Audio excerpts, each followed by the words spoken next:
김 위원장이 뇌졸중으로 쓰러진 직후 영향력이 급격히 감소한 상태에서 아들의 권력 세습을 위해 소수 엘리트 그룹과 타협했고 결국 북한의 정치 지형 변화라는 대가를 치르는 결과로 이어졌다는 겁니다. 오늘은 첫 시간으로 천소람 기자가 김정은 세습과 권력 지형 변화에 관해 전해드립니다. 8년 가까이 평양에서 지내며 급변하는 북한의 정치 지형을 직접 지켜봤던 그에게 평양에서 일어난 강건파와 온건파 간 끊임없는 권력 투쟁과 이를 토대로 이루어진 권력 세습은 충격 그 자체였습니다. 변하지 않는 도시 평양에서 명확했던 한 가지 변화는 권력의 변화였습니다.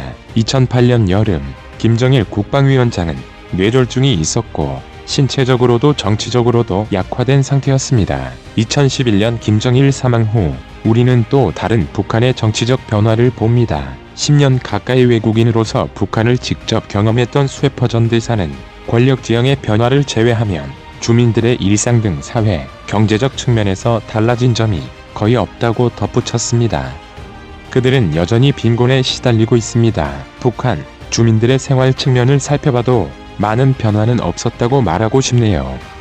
정권은 여전히 주민들을 억압하며 많은 제한을 가하고 있습니다. 아주 소수의 물질적인 생활 수준이 낮아진 점을 제외하면 일반적으로 많은 것이 변하지 않았다고 말하고 싶네요. 김정은 단일체제 아니야 서방 대사로 북한 내 고위 인사들과 두루 교류하면서 그가 느낀 북한의 정치체제는 뜻밖입니다. 외부에 알려진 것처럼 북한이 1인 지배체제로 김정은 총비서가 절대적인 힘을 휘두르는 권력자가 아니라고 그는 지적합니다. 북한이 1인 지배체제가 아닌 김일성 주석 시절 때부터 함께해온 아주 소수의 최상위 엘리트 계층으로 이루어진 집단에 의해 사실상 집단 지도체제 콜렉티브 리더십스로 통치되고 있다는 겁니다. 그 집단은 당내 안보 관련 책임자들로 구성되어 있습니다. 이들은 소수로 이루어진 가족 구성원인데 김일성 주석 시기부터 함께 해온 아주 최상위층의 엘리트 집단입니다.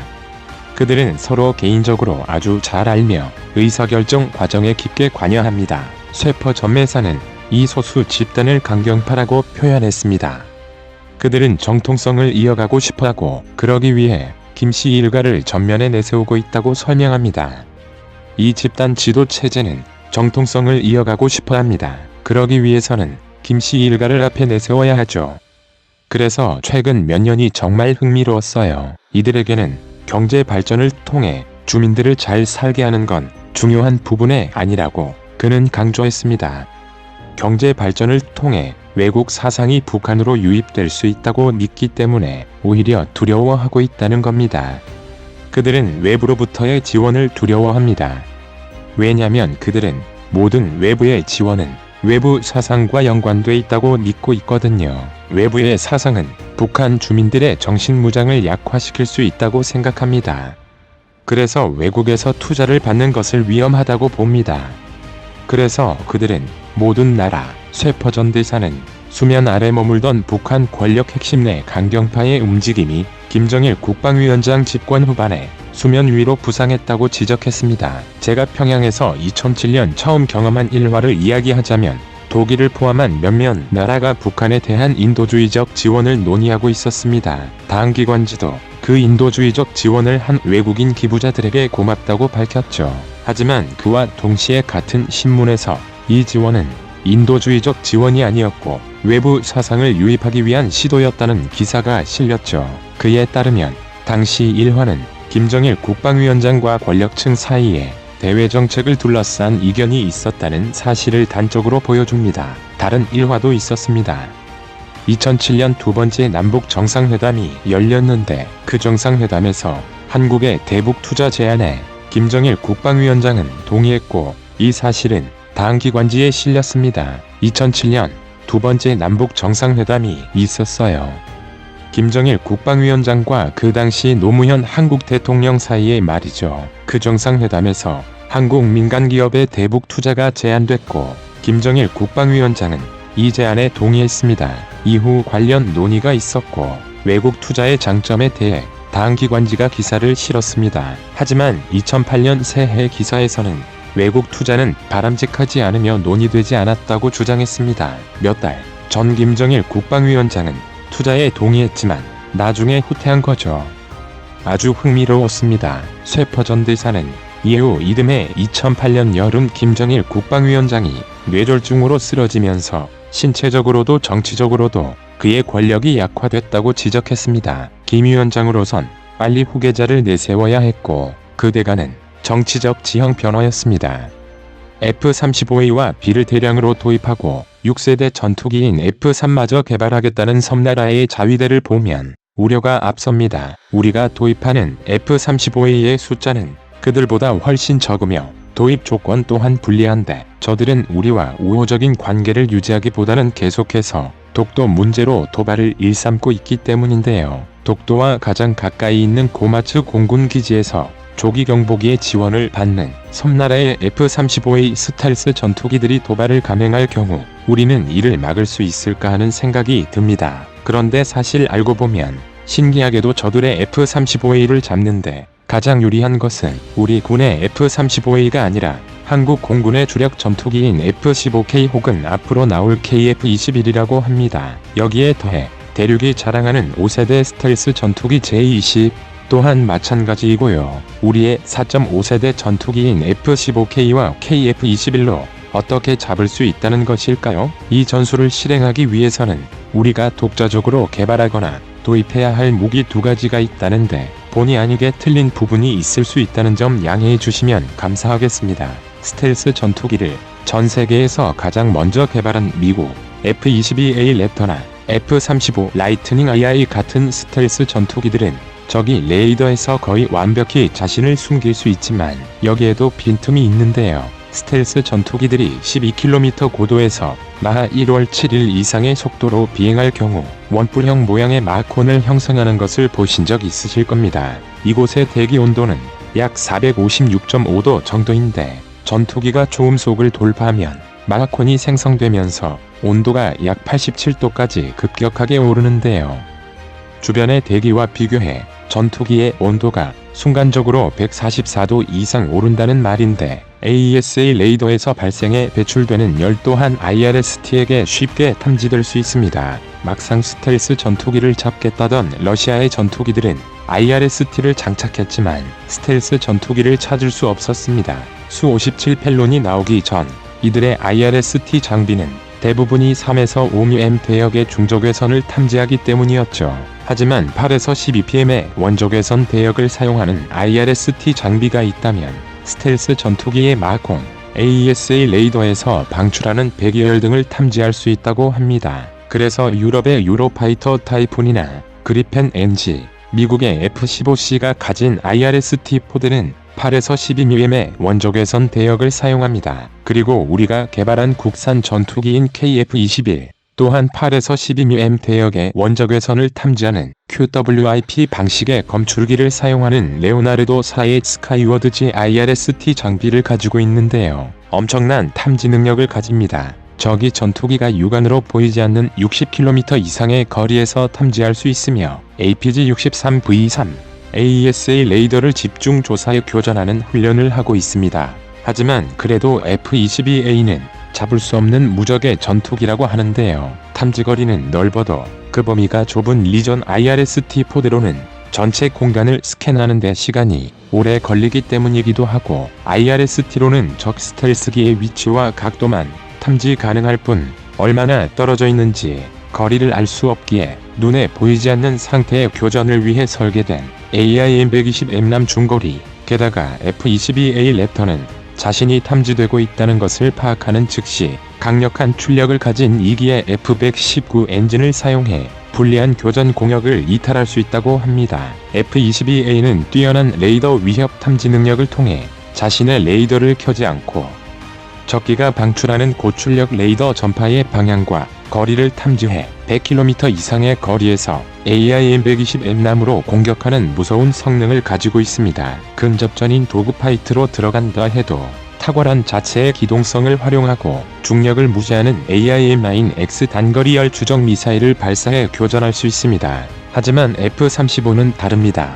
F-22A가 있는 미 공군은 현재 F-35를 제공권 장악을 위한 스텔스 전투기로 사용하지는 않고 있는데요. F-35A의 기동성이나 가속 성능은 한 개의 엔진을 가진 F-16과 동급이며 뚱뚱한 체영상 지속 선회 성능이 그리 좋지 않아 IRST에 탐지될 경우 뒤를 쫓는 F-15C 같은 전투기를 따돌리기가 쉽지 않습니다.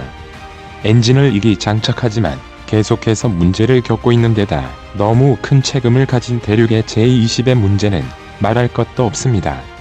F-35A/BC의 내부 무장창에는 오로지 장거리에서 쓰이는 AIM-120 M남 미사일만 들어갈 수 있는데 문제는 이 미사일이 워낙 오래되었다는 것이죠. 나날이 발전해 온 적들의 최신 전자전 장비는 이미 정보가 너무 많이 노출된 베스트셀러 AIM-120을 어렵지 않게 제밍할 수 있으며 이 점은 우리가 개발한 ALQ200K 전자전 포드 또한 마찬가지입니다. 이럴 경우 순식간에 가까워지는 적기와 교전하기 위해 AIM-9X 단거리 열추적 미사일이 필요한데 F-35A는 이 무장을 내부 무장창에 수납할 수 없습니다. 얼마 전 퀸 엘리자베스급 항모의 F-35B들이 보여준 것처럼 좌우 날개 끝단에 하나씩 달아야 하는데 이럴 경우 F-35A는 더 이상 스텔스 전투기가 아니게 되죠. 우리가 자체 개발한 KF-21에 장착되는 레오나르도 4의 스카이워드지 IRST 장비를 활용하면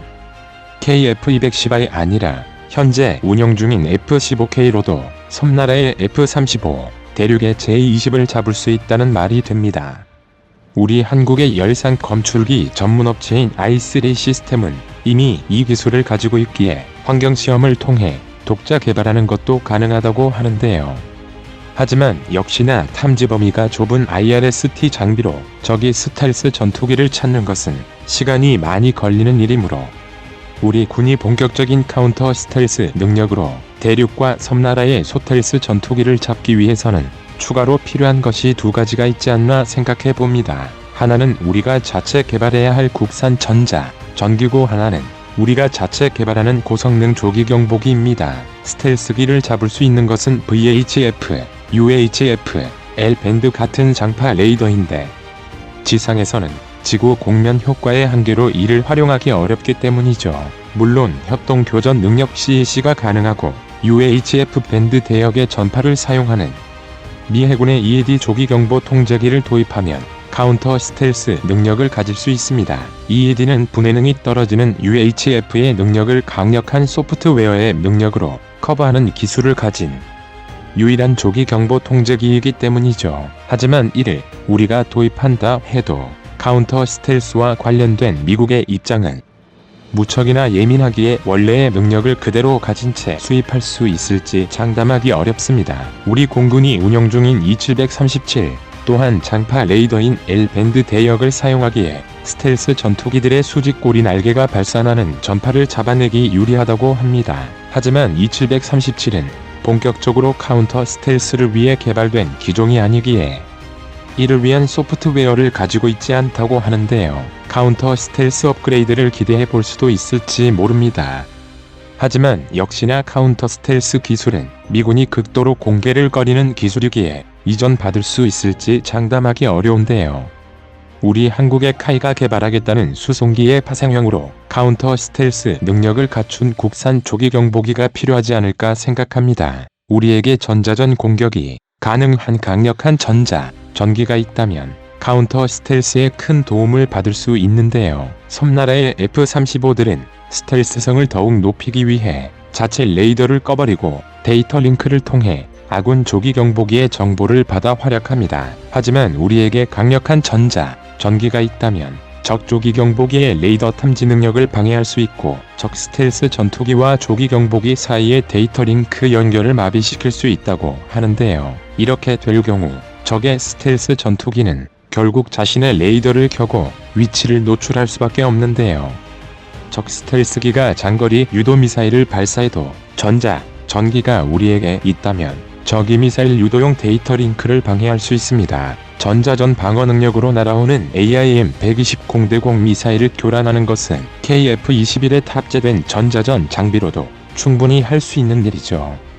이렇게 되면 적 스텔스기는 우리 군과 근접 교전을 강요받게 되며 E-737 조기 경보 통제기의 도움을 받는 우리 군의 F-15K, KF-210의 우월한 기동성으로 적이 스텔스 전투기를 잡을 수 있게 되는 것입니다. 다만 이 같은 전략을 섬나라 또한 모르는 것이 아니며 이미 그들은 다수의 EE-조기 경보기를 도입하는 것은 물론 CEC 능력까지 구축해가며 자국산 수송기인 CE의 전자공격 장비를 탑재해 독자적인 원격 지원 전기를 2027년까지 실전 배치하겠다고 합니다. 파생형인 국산 전기까지 개발할 수 있다고 하니 이를 기대해봐야 하는 것일까요?